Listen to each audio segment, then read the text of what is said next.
बिस्मिल्लाहिर्रहमानिर्रहीम। अस्सलाम वालेकुम। आज 17 सितंबर बरोज़ हफ़्ता हम बात करेंगे नैब कानून में जो तरमीम की गई है और तरमीम का जो मरहलावार तरमीम की जा रही थी, कल ही वो मुकम्मल हुई है और 34 तरमीम की गई हैं नैब के कानून में, और उसमें 95% जो करप्शन के केसेस थे उनको ख़त्म कर दिया गया है। इस वक्त तक 50 बड़े जो नैब रेफरेंस थे वो वापस कर दिए गए हैं और तमाम जितने बड़े माफिया थे उन सबको रिलीफ मिल चुका है। अहम तफसीलात हैं जो मैं आपके साथ शेयर करने जा रहा हूं, और साथ हम बात करेंगे सुप्रीम कोर्ट ऑफ पाकिस्तान में चीफ जस्टिस उमर अता बंदयाल साहब नैब कानून में तरमीम के हवाले से क्या करने जा रहे हैं, उसकी तफसील भी मैं आपके साथ शेयर करूंगा।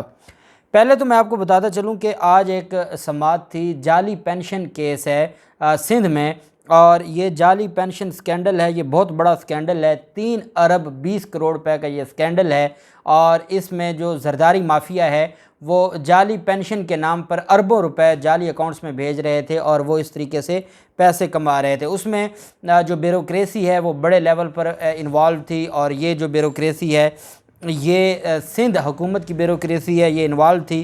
कराची में इस केस पर समाअत हुई। कराची की एहतसाब अदालत ने 3 अरब 20 करोड़ रुपए के जाली पेंशन स्कैंडल में नैब को नोटिस जारी करते हुए 8 अक्टूबर तक जवाब तलब किया है। जाली पेंशन स्कैंडल में गिरफ्तार साबिक deputy secretary finance Aamir Zia समेत दीगर 84 मुलजमान के खिलाफ नैब रेफरेंस की समाअत कराची की एहतसाब अदालत में हुई। रेफरेंस में गिरफ्तार साबिक deputy secretary finance Aamir Zia समेत तमाम मुलजमान अदालत में पेश हुए। समाअत के दौरान एक मुलजिम रियाज की जानिब से रेफरेंस के दायरा इख्तियार से मुतल्लिक दरख्वास्त दायर की गई, और ये कहा गया कि इस अदालत के पास दायरा इख्तियार नहीं है ये रेफरेंस सुनने का। दरख्वास्त में ये कहा गया कि नैब कवानीन में नई तरमीम के बाद रेफरेंस की समाअत अब हैदराबाद में होगी। ये स्कैंडल क्योंकि हैदराबाद से उठा है, इस वजह से ये कराची में इसकी समाअत नहीं होगी जबकि हैदराबाद में होगी। आप जानते हैं कि नैब कानून में मुख्तलिफ तरामीम में एक तरमीम ये भी है कि अगर वकूआ कराची में हुआ है तो उसका जो रेफरेंस इस्लामाबाद में पेंडिंग है वो कराची ट्रांसफ़र हो जाएगा। ये फरमाइशी तरमीम थी जो आसिफ जरदारी के लिए की गई थी। आसिफ जरदारी के जो 6 इस वक्त इस्लामाबाद की एहतसाब अदालतों में 6 नैब रेफरेंस थे 35 अरब रुपए के जाली अकाउंट्स केसेस के, वो सारे के सारे जिस पर एड़ी चोटी का जोर लगा चुके थे फारूक अचनायक, और एहतसाब अदालत से खारिज हुई वो जो ट्रांसफ़र की दरख्वास्तें थीं इस्लामाबाद हाई कोर्ट ने खारिज कर दी, अब सुप्रीम कोर्ट में पेंडिंग पड़ी थी, लेकिन इन्होंने एक तरमीम करके कानून में पूरे के पूरे कानून का बेड़ा गर्क कर दिया, उसको उठा के फेंक दिया।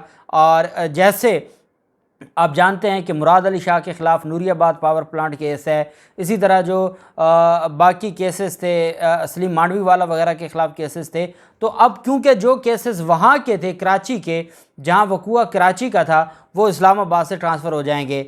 इस्लामाबाद में ट्रांसफ़र किए गए थे सुप्रीम कोर्ट ऑफ पाकिस्तान के हुक्म पर, और ये कहा गया था कि कराची के जो केसेस हैं वो इस्लामाबाद में ट्रांसफ़र करें क्योंकि कराची में केसेस ख़त्म करवा देगी जरदारी माफिया। वहाँ जरदारी माफिया का इतना असर और रसूख है कि वहाँ कोई केस आगे चल नहीं सकेगा। इस वजह से सुप्रीम कोर्ट ऑफ पाकिस्तान ने एहतियात के तौर पर वो केसेस ट्रांसफ़र किए थे। सुप्रीम कोर्ट के अहकामात भी हवा में उड़ा के रख दिए गए हैं और सुप्रीम कोर्ट के अहकामात की खिलाफ वर्जी में ये तरमीम की गई।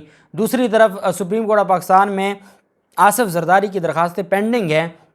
जैसे मरीम नवाज़ की ECL से नाम निकलवाने की दरख्वास्त लाहौर हाई कोर्ट में पेंडिंग थी और लाहौर हाई कोर्ट से रिलीफ नहीं मिल रहा था, तो उन्होंने बाहर से ही ECL कानून में तरमीम करके ही बग़ैर हाई कोर्ट की दरख्वास्त वापस लिए उनका नाम ECL से बाहर निकाल दिया। तो ये एक तमाशा हमारे मुल्क में चल रहा है, और इस केस में भी ऐसा हुआ। ये जाली पेंशन स्कैंडल है, 3 अरब 20 करोड़ रुपए का ये स्कैंडल है, और अब इसमें ये दरख्वास्त दी गई है। अदालत ने 8 अक्टूबर को नैब से जवाब तलब किया है, और ये दायरा इख्तियार पे पहले होगा और फिर उसके बाद ये केस आगे चलेगा। और इसी तरह से कराची में जो फाइनेंस मिनिस्ट्री है सिंध की, उसमें ये स्कैंडल सामने आया था कि हज़ारों जाली टीचर भर्ती किए गए हैं, उस्ताद भर्ती किए गए हैं, जिनके नाम नहाद जो जाली अकाउंट्स हैं उसमें हर महीने तनख्वाहें जाती हैं, लेकिन वो टीचर एग्जिस्ट ही नहीं करते, और ये स्कैंडल भी सामने आया था कराची में। तो हर इस तरह का काम कराची में हुआ है। पैसे सारे जाली अकाउंट्स में गए हैं, वो जाली अकाउंट्स आसिफ जरदारी के हैं, लेकिन इस मुल्क में कोई पूछने वाला नहीं है। और यहाँ पर जब बात होती है कि इन्होंने मुल्क में करप्शन का जो निज़ाम है उसको तबाह बर्बाद कर दिया है, और करप्शन को पहले ही बड़ा फेवरेट एक समझा जाता था, और जैसे नजम सेठी कहते हैं कि मुस्लिम लीग नून के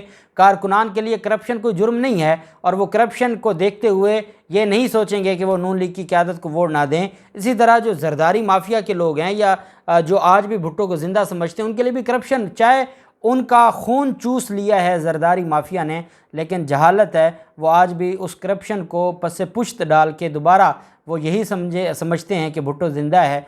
तो इस तरह जो चीज़ें हैं वो कभी हल नहीं होती। और फिर ये जो माफिया है, कैसे इन्होंने अपने आप को इस पूरे, आप कहते हैं कि इस रजीम चेंज ऑपरेशन से क्या निकला, मैं कहता हूँ कि इन्होंने अपने सारे फ़वाइद ले लिए, अपने ख़िलाफ़ केसेस ख़त्म कर दिए, नैब कानून में तरमीम करके इन्होंने अपने केसेस 1100 अरब रुपए के केसेस थे जो इन्होंने ख़त्म करवाए हैं। उसके अलावा इन्होंने EVM इन्होंने ख़त्म करवा दी, ओवरसीज़ पाकिस्तानियों का हक़ वोट इन्होंने ख़त्म करवा दिया, ये यही चाहते थे।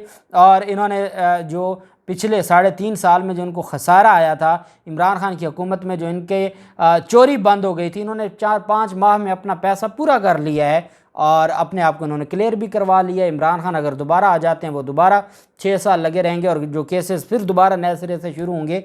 ये हमारे मुल्क की बदकिस्मती है, जो मामला सज़ाओं की तरफ जाना चाहिए था वो ख़ात्मे की तरफ चला गया। अब इसमें जो नैब रेफरेंस हैं, कौमी एहतसाब ब्यूरो की कवानीन में जो 34 के करीब तरमीम की गई हैं, और इसमें नैब ने करप्शन के 95% केसेस को ख़त्म कर दिया है, और 50 रेफरेंसेस हैं जो अब तक वापस हो चुके हैं, और उसमें बड़े बड़े नाम हैं, शहबाज शरीफ का, हमज़ा शहबाज का, यूसुफ रज़ा गिलानी का, सलीम मांडवी वाले का, हनीफ अब्बासी का, ये वो सारे बेनिफिशरी हैं जिनको ये रिलीफ मिला है।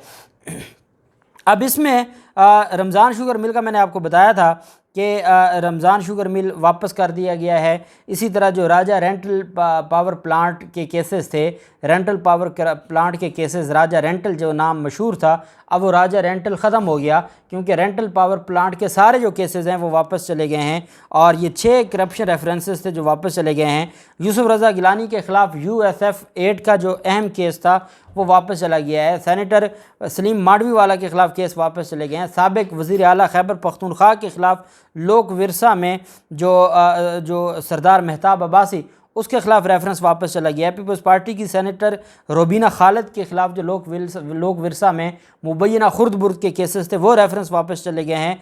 नैब कवानीन में तरमीम के बाद मुजारबा स्कैंडल और कंपनी से फ्रॉड के रेफरेंसेस भी एहतसाब अदालतों से वापस ले लिए गए हैं। मुजारबा जो सबसे बड़ा नैब का रेफरेंस था वो भी वापस हो गया है, सबको रिलीफ मिलता जा रहा है। अब आसिफ जरदारी के जो केसेस हैं वो यहाँ से चले जाएंगे कराची, और वो कराची में उनको पता है केसेस को कैसे मैनेज करना है, वहाँ कौन सा प्रोसिक्यूटर है जो आसिफ जरदारी के ख़िलाफ़ पेश होगा, वहाँ पे कौन सा जज है जिसने रहना कराची में है और वो जरदारी माफिया के ख़िलाफ़। वहाँ तो उज़ैर बलोच सारे केसेस में रिहा हो गया, ये तो उज़ैर बलोच का बाप है और ये उनका डॉन है। तो इस तरीके से ये जो सारे के सारे मामलात हैं ये चलेंगे। अब इसमें इमरान खान ने एक दरख्वास्त दायर की थी नैब कानून में तरमीम के ख़िलाफ़ सुप्रीम कोर्ट ऑफ पाकिस्तान में। एक तो सुप्रीम कोर्ट ऑफ पाकिस्तान ने एक सुओ मोटो लिया था हाई प्रोफाइल केसेस में, और मेरे ख्याल में वो ऑनरेबल जो चीफ़ जस्टिस हैं उमर अता बंदयाल साहब, वो शायद वो मिसप्लेस हो गया उनके माइंड से ना, और वो केस दोबारा नहीं लगा। 5 रुकनी बेंच ने उसके ऊपर समाअत की थी, रिकॉर्ड तलब किया था, ये होगा वो होगा, कुछ भी ना हुआ, और वो रिकॉर्ड मंगवा लिया गया। लेकिन रिकॉर्ड का अचार डालेंगे जब सारे केसेस वापस हो रहे हैं, और FIA केस में भी शहबाज शरीफ ने बरीयत की दरख्वास्त दे दी है, तो वो भी मैं ऑनरेबल सुप्रीम कोर्ट के रजिस्ट्रार को जगाना चाहूँगा कि जनाब जाग जाएं और वो केस फ़िक्स कर दें, और 5 रुकनी बेंच को बताएं कि वो केसेस ख़त्म होते जा रहे हैं। जिसका आपने सुओ मोटो लिया था, आवाम को उसके हाथ में कुछ नहीं आना, और आपने सुओ मोटो लेके जो आपने खामोशी इख्तियार कर ली या आपने जो आराम फरमाना शुरू कर दिया, वो केसेस सारे वापस होते जा रहे हैं। रजिस्ट्रार साहब, ये आपकी ज़िम्मेदारी है, अब आप जाग जाएं, बहुत आपने सो लिया गफलत की नींद। दूसरी तरफ जो केस है वो इमरान खान का केस है। इमरान खान ने नैब तरमीम के ख़िलाफ़ दरख्वास्त दायर की हुई है। 3 रुकनी बेंच है, और उसमें जस्टिस मंसूर अली शाह साहब से मैं सवाल करूँगा कि मंसूर अली शाह साहब, आप बार बार एक सवाल पूछते हैं कि इसमें बुनियादी हकूक़ की कहाँ खिलाफ वर्जी है, बुनियादी हकूक़ की कहाँ खिलाफ वर्जी है। जिन लोगों ने हमारे जान और माल की हिफाजत आइन ने क्या ये बुनियादी हकूक़ नहीं दिया? और जब हमारे माल को कोई हड़प करके, चुरा के, करप्शन के ज़रिए खा गया है और अब उसके ख़िलाफ़ केसेस भी ख़त्म कर दिए हैं, तो और बुनियादी हकूक़ की खिलाफ वर्जी क्या होती है? और बुनियादी हकूक़ पामाली क्या होती है कि जब किसी की हमारा आईन पाकिस्तान कहता है, फंडामेंटल राइट है कि आपने हर शहरी की जान, माल, इज़्ज़त का आबरू का तहफ़्फ़ुज़ करना हर शहरी का बुनियादी हक़ है और रियासत की ज़िम्मेदारी है। जब कोई हमारा माल चुराता है, हमारे टैक्स के पैसों को चुराता है और वो टैक्स के पैसों को चुरा के उसको मनी लॉन्ड्रिंग के ज़रिए एवन फील्ड के अपार्टमेंट ख़रीद लेता है या जाली अकाउंट्स के ज़रिए आसिफ जरदारी दुबई में महल्लात बना लेता है, और फिर आप कहें कि वो बुनियादी हकूक़ की खिलाफ वर्जी नहीं है। ये नैब कानून में जो तरमीम की गई है, 34 तरमीम की गई हैं, 95% करप्शन के केसेस ख़त्म कर दिए गए हैं। जो अहम केसेस इस्लामाबाद में थे वो सारे कराची में चले जाएंगे।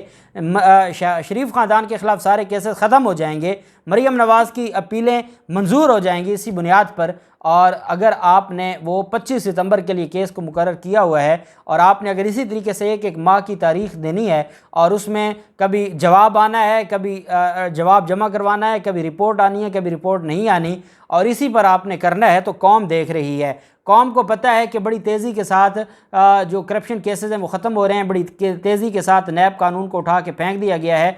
कौम देख रही है कि बड़ी तेज़ी के साथ जो नैब के बड़े चोर हैं उनको छोड़ दिया जा रहा है, NRO दिया जा रहा है, मुकमुका हो रहा है। और इस वक्त हमारी अदालतों का क्या उनका किरदार है? हमारी अदालतों ने एक हाई प्रोफाइल केसेस पर सो मोटो लिया, उस पर रजिस्ट्रार साहब सो गए और केस दोबारा फिक्स ना हुआ। एक केस था जो 3 रुकनी बेंच है, इमरान खान की दरख्वास्त थी और उस पर 1 महीने की तारीख हो जाती है। और सवाल एक बार बार खड़ा है कि जी को बुनियादी हकूक़ हुआ है और उस पर ख्वाजा आरिस ने कहा था कल ये कत्ल का जो सज़ा है, मर्डर 302 ये ख़त्म कर दें, सेक्शन 302 ख़त्म कर दें। और उसके बाद क्या आप इसी बात पे बैठे रहेंगे कि 302 ख़त्म होने से किसी का फंडामेंटल राइट नहीं इन्फ्रिंज हुआ? कल ये मंशियात का कानून ही ख़त्म कर दें, तो क्या हमारी अदालतों की कोई ज़िम्मेदारी नहीं बनती? क्या हम बतौर शहरी हमारे हकूक़ का तहफ़्फ़ुज़ नहीं करना आपने? और इसी तरीके से अगर ये चीज़ें चलती रहीं तो ये सारा निज़ाम साफ़ कर जाएंगे और आपके हाथ भी कुछ नहीं आएगा। और फिर कौम देख रही है इन सारे किरदारों को, और तारीख़ कभी माफ़ नहीं करती और तारीख़ के औराक में फिर अच्छे अल्फाज की जगह नहीं मिलती। अल्लाह पाक पाकिस्तान का हमें नासिर हो। बहुत शुक्रिया। अल्लाह हाफ़िज़। पाकिस्तान ज़िंदाबाद।